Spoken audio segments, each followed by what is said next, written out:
Assalamualaikum, salam sejahtera. Saya Nazri Kaha. Ini Agenda Awani. Pada sepanjang 2-3 minggu lalu, kita melihat keluhan rakyat berkaitan dengan kenaikan harga barangan, terutamanya makanan, yang mereka terpaksa bayar lebih berbanding sebelum ini. Kalau hujung minggu lalu ada di kalangan rakyat terpaksa membayar sekilo ayam sehingga RM11 ke RM12, dan ada pasar-pasar tertentu habis stok ayam kerana pengeluar ataupun peternak tak dapat mengeluarkan ayam secukupnya. Begitu juga dengan barangan yang lain seperti daging segar sampai melambung kepada RM50 sekilo. Begitu juga barangan dari laut, misalnya hasil lautan seperti ikan dan juga kerang-kerangan juga kelihatan kenaikan hampir 30%, 20% mengikut negeri dan seumpamanya. Jadi rumutan rakyat, adakah kita akan berhadapan dengan kenaikan harga barangan terutamanya makanan ini memakan masa yang lama kerana apa yang kita lalui pada ketika ini iaitu era peralihan endemik. Kita sudah maklum sudah memasuki tahun ketiga kita melalui pandemik COVID-19 dan pemulihan tu sedang berlaku tetapi amat perlahan, dan banyak pula gangguan-gangguan lain seperti perang antara Rusia dan juga Ukraine menyebabkan harga barangan seperti gandum, jagung dan seumpama, termasuk produk-produk oil dan gas misalnya. Ini merupakan negara-negara pengeluar utama minyak dan gas dunia dan perang berlaku. Begitu juga dengan polisi zero COVID yang berlaku di China. Pelabuhan utama dan juga bandaraya utama yang mengeksport barangan IT dan juga kegunaan utama dunia seperti di Shanghai menyebabkan gangguan bekalan rantaian global sehingga kini tidak dapat dieksport dari China misalnya, dan benda ataupun perkara yang evergreen yang selama ini sudah pun menghantui kita sejak beberapa dekad lalu iaitu climate change ataupun perubahan cuaca. Adakah kita tidak bersedia menghadapi semua benda-benda ini, sedangkan kalau anda ikutkan perang juga banyak juga berlaku sebelum ini, perang Iran-Iraq, perang di Syria, perang di Timur Tengah dan seumpamanya sudah pun berlaku, dan kita berhadapan dengan perang Ukraine dan juga Rusia berkaitan dengan pandemik. Mungkin perkara baru tetapi mungkin ini akan menjadi norma baru dunia dengan peralihan pandemik. Kita lihat ada cacar monyet misalnya, dan kita tak tahu apa lagi penyakit-penyakit yang akan melanda dunia, dan perubahan cuaca memang ketara melihat berlakunya cuaca ekstrim di setengah negara. Semua ini penting untuk kita lihat dan bagaimana Malaysia perlu bersedia dalam hal ini. Mungkin di talian kita akan bersama dengan pakarnya Profesor Tan Sri Dr. Nur Azlan Ghazali, pengarah Minda UKM. Apa khabar Prof? Terima kasih kerana bersama saya malam ini. Alhamdulillah sihat. Terima kasih Tuan Encik Nazri. Terima kasih Prof. Kerana dengan apa yang kita bincangkan dalam seminggu dua ini, dan semalam Prof ada buat satu talk ataupun perbincangan melalui dalam talian berkaitan dengan apa yang kita lalui sekarang dengan kenaikan harga barang, ketiadaan makanan yang sukar untuk kita perolehi, dan kerajaan terpaksa mengangkat permit import iaitu AP untuk membawa lebih banyak makanan, dan juga dengan harga yang berpatutan, kenaikan OPR Bank Negara, semuanya ini disentuh semalam. Tetapi apa yang menarik, Prof mengatakan ini semuanya bukan perkara baru. Ini semuanya memang sudah pun kita lalui sebelum ini, dan ada yang sudah pun kita terima impaknya sebelum ini. Jadi mungkin sebagai permulaan, bagaimana kita perlu menganggap Malaysia bersedia ataupun tidak bersedia dengan semua yang berlaku di depan mata kita pada hari ini, Prof? Betul, Tuan Encik Nazri. Saya nak mengimbau pada tahun 2008, ya, apabila peningkatan harga minyak pada ketika itu mencecah yang paling tinggi $139 per barrel pada tahun 2008, ya. Dan saya ingat pada ketika itu kita berhadapan dengan krisis makanan. Maksudnya harga makanan melambung tinggi, dan pada ketika itu, ini dah hampir 14 tahun yang sudah. Pada ketika itu kita melihat, kita menubuhkan majlis harga, kita berbincang tentang stockpile. Saya juga berada di dalam majlis teknikal majlis harga pada ketika itu, dan maaf to say that malang, because after 14 tahun seolah-olah kita tidak berjaya menangani isu kecukupan bekalan makanan ini. Of course, dalam keadaan yang baik, dalam keadaan dunia global yang tenang, mungkin kita tidak melihat kepentingan perkara ini. Namun demikian, sekarang ini seperti yang disebut tadi, bukan saja cerita COVID, malahan selepas COVID dengan perangnya, dengan Shanghai ditutup, zero COVID di China, dengan perubahan cuaca iklim yang mendadak dan sebagainya, sekali lagi kita berhadapan dengan isu kecukupan bakalan makanan di negara kita. Jadi saya pasti ramai yang terlibat dalam bidang ini akan terasa sedikit kekecewaan lah kerana kita tidak menangani perkara ini dengan sebaik dan lestari ataupun sustainable lah. Ya, kalau Prof mengimbau 14 tahun lalu dengan pelbagai jawatankuasa ataupun majlis berkaitan dengan harga makanan, berkaitan dengan sekuriti makanan, berkaitan dengan kos sara hidup, semua pun sudah pun disentuh dan juga kita melihat apakah perancangan negara perlu dilakukan untuk jangka masa pendek, jangka masa sederhana dan juga jangka masa panjang. Adakah majlis-majlis ini bersifat ad hoc ataupun one-off apabila kita berhadapan dengan isu dan kemudiannya apa solusi dan juga saranan itu ditinggalkan sebagai sifat akademik sifatnya? Ini yang menghantui kita ya, dalam konteks yang kita bincang ialah tentang isu makanan. Tetapi juga sama juga dengan isu-isu yang lain. Kadang-kadang bila berlaku banjir, Ya. bila berlaku tanah runtuh, bila berlaku kebakaran dan sebagainya, macam-macam idea yang kita dengar. Tapi bila keadaan dia stabilize, perkara-perkara ini dia hilang daripada radar.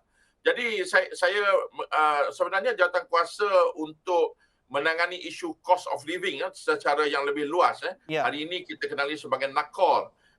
Tapi dahulu sebenarnya telah ada jawatankuasa kabinet. Saya ingat benda ni berlanjutan sejak tahun 2008 hari itu.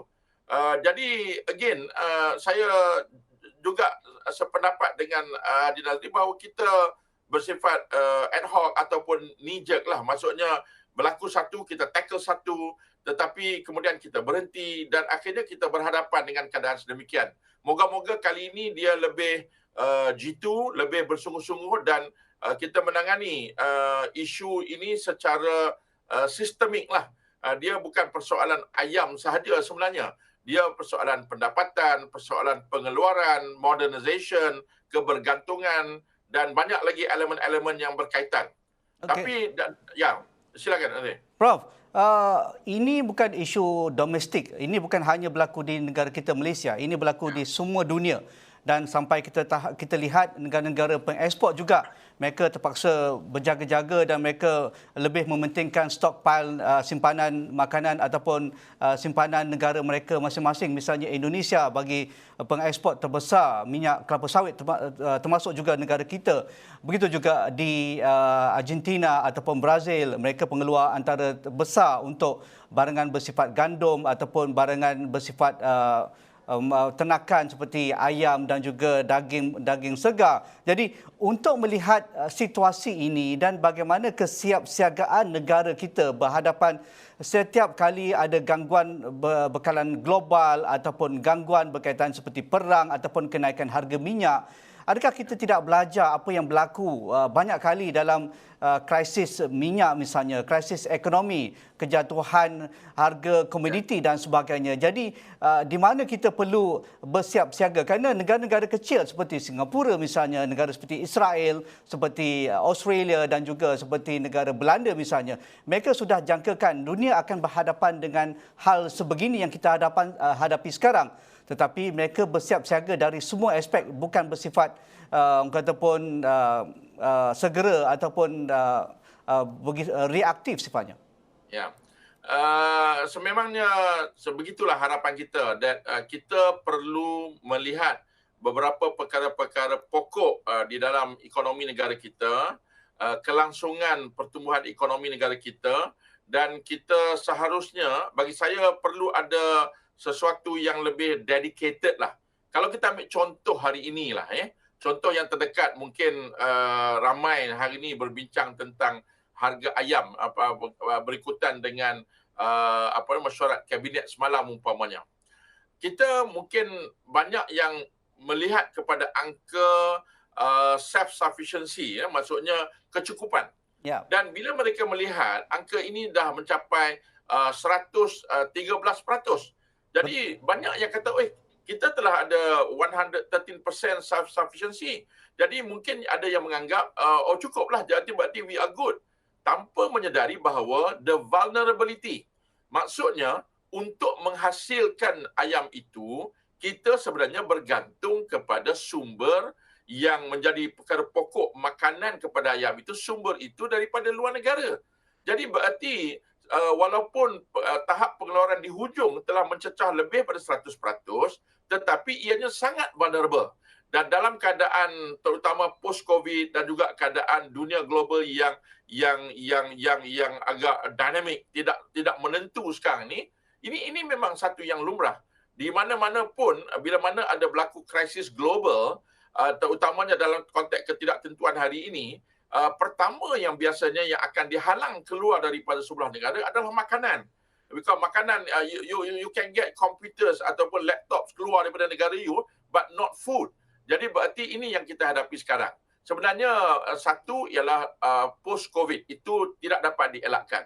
Kemudian kita juga berhadapan dengan krisis Ukraine-Russia. Kemudian kita berhadapan dengan zero COVID di Shanghai, bila Shanghai ditutup. Dan dalam masa yang sama, kenaikan harga minyak dan juga perubahan iklim. Perkara-perkara ini, some of them bukanlah perkara baru. Kalau bercakap tentang iklim, perubahan iklim yang akan merencat pengeluaran hasil makanan. Ini perkara lama dah dibincang. Jadi again lah, saya amat mengharapkan, saya ingat kita semua mengharapkan bahawa perkara-perkara pokok ini perlu kita tangani sehingga kita come to the end ataupun to the best possible solution. Bukan hanya setakat membuat beberapa pengumuman, tetapi the fundamentals of it itu tidak berubah. Prof, berkaitan dengan isu ayam dan harga bekalan ayam dan juga telur ayam misalnya sebagai contoh. Betul, kita mempunyai kadar sara diri yang melebihi lebih daripada 115%. Begitu juga dengan telur sampai kita boleh ekspor ke negara-negara jiran dan juga mereka yang ingin mengimport daging dan juga telur ayam dari negara kita. Tetapi vulnerable sifatnya berkaitan seperti makanan ayam, seperti dedak. Apa yang tidak kena cara kita melihat isu berkaitan dengan input sebagai satu contoh dedak, tetapi kos lain juga sedang meningkat sekarang. Kos berkaitan dengan pengangkutan, kos berkaitan dengan pemasaran, tiada pekerja di ladang ternakan ayam. Ini semuanya yang boleh kita kawal. Mengapa kita tidak buat? Persoalannya ialah saya merasakan bahawa perkara-perkara ini bukan tidak diketahui. Tetapi sepantas mana kita mengambil tindakan dan melaksanakan tindakan-tindakan ini. Dan sebagainya hanya terdesak bila mana kita berhadapan dengan masalah. Kalau kita bercakap tentang yang mudah orang nak faham lah. Ya, untuk menghasilkan seekor ayam yang kita makan, yang pergi ke pasar, kos lebih kurang mungkin 60 ke 70% adalah kos makanan ayam itu. Dan sumbernya sebahagian besar adalah bergantung kepada jagung, bergantung kepada bijirin-bijirin yang diimport. Ya. Jadi bila mana berlaku gangguan di peringkat global, maka terencatlah kita. Dan jadi berarti that's why melihat kepada SSL, ukuran kecukupan itu di hujung adalah tidak tepat. Jadi kita selesa, kita ingat kita dah cukup. Sebenarnya kita cukup dan kecukupan itu bergantung kepada keupayaan kita mendapatkan bekalan makanan ayam.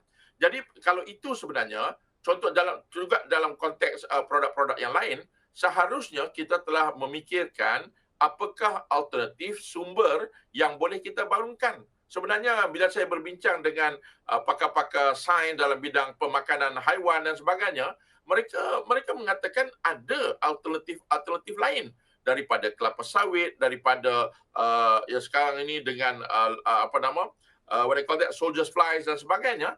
Jadi tetapi adakah kita membangunkan begini? Saya bertemu di Nazrika, saya bertemu dengan seorang peladang anak muda di Sungai Petani. Ketika kami dalam mesyuarat Majlis Tindakan Ekonomi, beliau mengusahakan tanaman jagung secara meluas.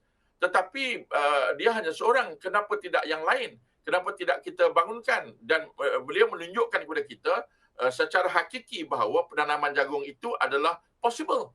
tetapi kita masih beranggapan bahawa we can import, kita boleh import. Jadi kita ambil level lah, minta maaf to say that kebergantungan ini akhirnya menjerat kita. Okey, saya setuju dengan Prof kerana rakan-rakan kami juga yang berada di lapangan yang mengusahakan peternakan ayam memang mengeluh dengan isu ini kerana bukan perkara baru. Sejak COVID lagi harga makanan dedak ayam melambung naik, apatah lagi dengan ataupun nilai ringgit kita mengudum dan nilai dolar begitu tinggi yang menyebabkan ya. Saya nak add sedikit because dalam tahun lepas saya ingat saya juga ada berbincang dengan penternak-penternak dan juga jabatan veterinary dan sebagainya, modernization di dalam maksudnya kemajuan teknologi di dalam penternakan ayam. Saya dipahamkan bahawa teknologi itu bukanlah rocket science. Betul. Teknologi itu sebenarnya Malaysia boleh buat, tetapi cabaran kita ialah birokrasi. Dari segi kelulusan tanah, dari segi kelulusan plan dan sebagainya. Jadi kalau kita nak bawa teknologi yang moden, reban ayam bukan lagi macam reban yang kita tengok sekarang. Yep. Reban ayam moden, kalau tengok dalam YouTube pun banyak, is a very modern facilities. Tetapi saya dipahamkan, takrifan reban di Malaysia ini masih lagi menggunakan kaedah yang lama. Jadi berarti banyak perubahan-perubahan yang harus berlaku. Dari segi penggunaan tanah, dari segi tol ataupun pajakan tanah dan sebagainya. Kalau kita duduk dengan persatuan peternak-peternak ini, kita akan terkejut mendengar tentang kekangan-kekangan yang mereka hadapi untuk meningkatkan. Jadi kalau kita tidak mahu bergantung kepada tenaga buruh yang ramai daripada luar negara, kita kena modernize. Tetapi persoalannya modernization ini memerlukan pelaburan yang besar. Dan untuk pelaburan yang besar, kita mesti ada satu so-called commitment bahawa saya boleh menggunakan tanah ini untuk tempoh yang lama dan peraturan-peraturan itu bersesuaian dengan teknologi-teknologi baru yang akan kita perkenalkan. But this one tidak berlaku. Minta maaf to say, this one tidak berlaku.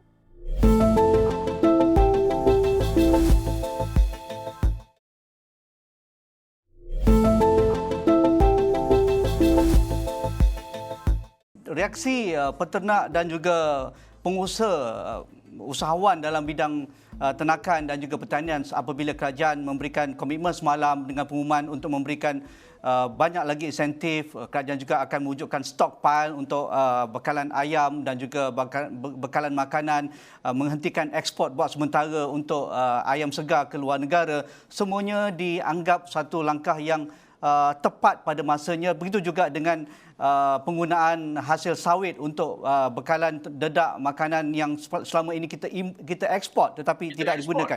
Ya. Jadi untuk memberikan lebih banyak khabar gembira kepada para usahawan, para peternak dan juga mereka yang benar-benar berada di lapangan dalam hal agro makanan dan juga menjaga sekuriti makanan kita ini, apa lagi yang Prof rasa perlu diberi perhatian dari jangka masa pendek dan jangka masa sederhana? Pertama sekali bagi saya ialah kita perlu menyegerakan, meningkatkan minat, kesediaan, keupayaan, capabilities and knowledge untuk penternak-penternak yang baharu ini supaya mereka menceburi bidang ini. Sebenarnya dalam beberapa bulan yang lepas di dalam mesyuarat yang saya hadiri, kita berbincang secara khusus tentang bagaimana kita nak menarik pelabur-pelabur di dalam sektor pertanian menggunakan teknologi yang lebih moden dan canggih supaya produktiviti kita meningkat. Mungkin tadi saya menyebut tentang tanah dan sebagainya, tetapi satu faktor yang penting ialah bagaimana kita dapat membangunkan agropreneur ini, usahawan-usahawan ini.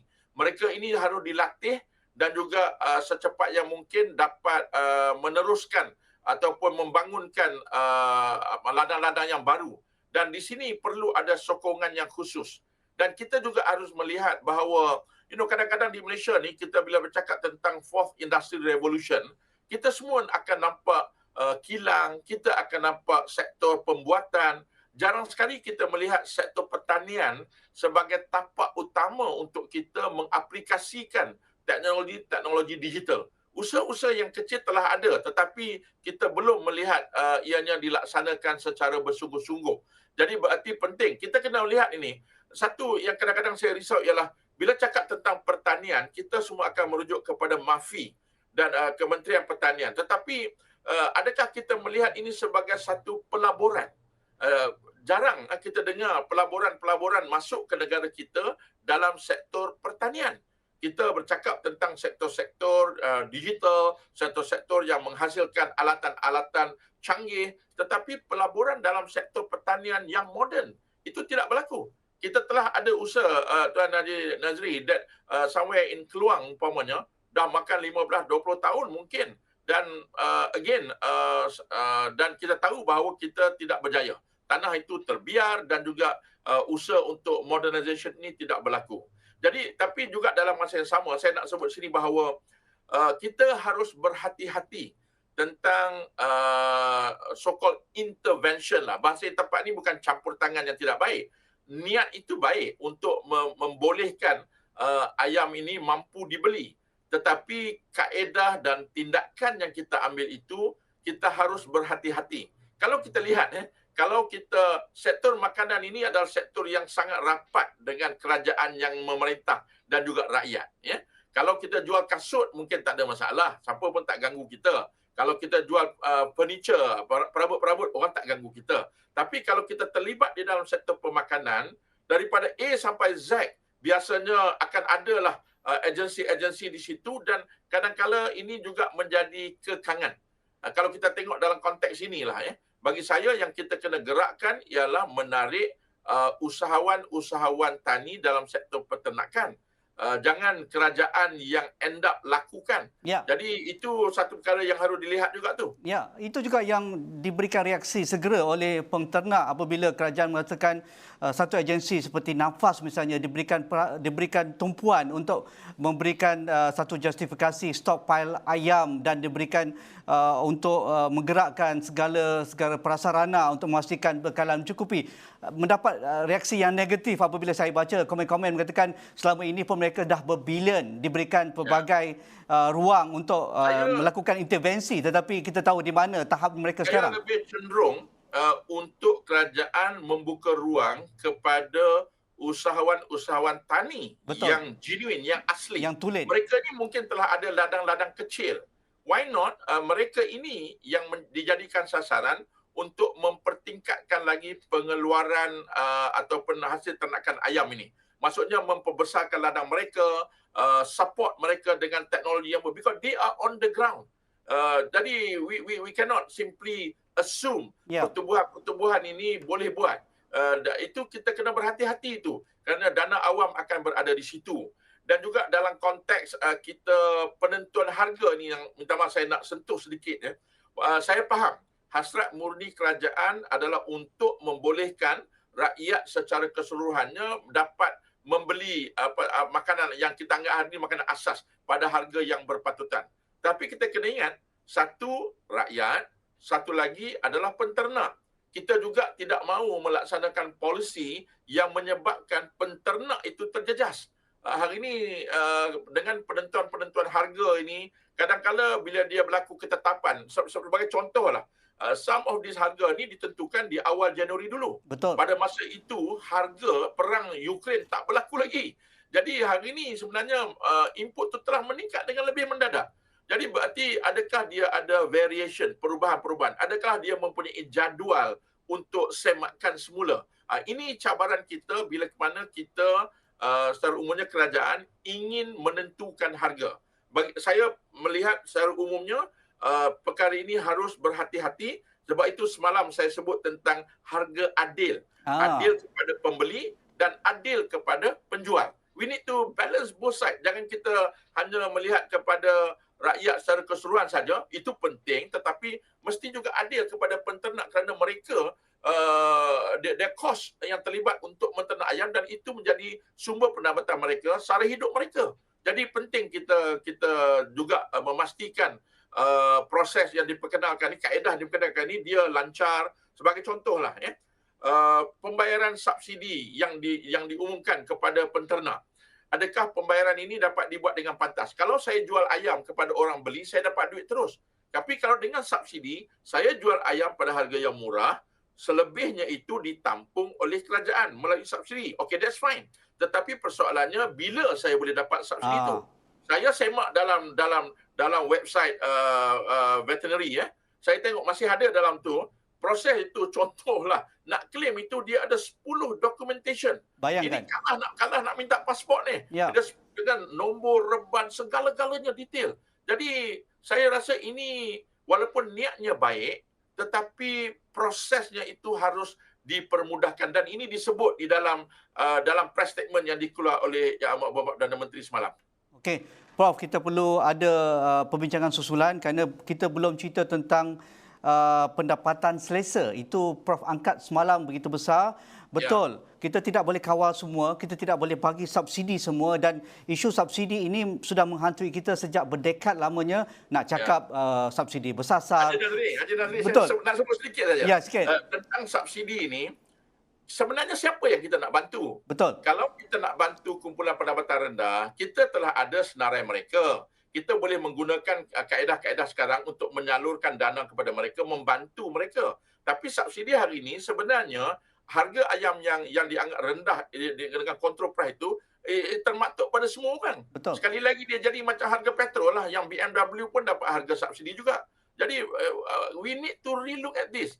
Buat secara bersasar dengan lebih teratur dan memastikan kestabilan dari segi fiskal, tekanan fiskal dan juga kepantasan proses dan sebagainya. Ini satu perkara yang amat penting untuk kerajaan tangani dan pastikan kita laksanakan dengan terbaik. Terima kasih Prof atas masa diberikan pencerahan dan juga perbincangan analisa berkaitan dengan kenaikan harga makanan dan juga berkaitan dengan rantaian global yang kita lalui diganggu pada ketika ini. Itu tadi Profesor Tan Sri Dr. Nur Azlan Ghazali, Pengarah Minda Universiti Kebangsaan Malaysia.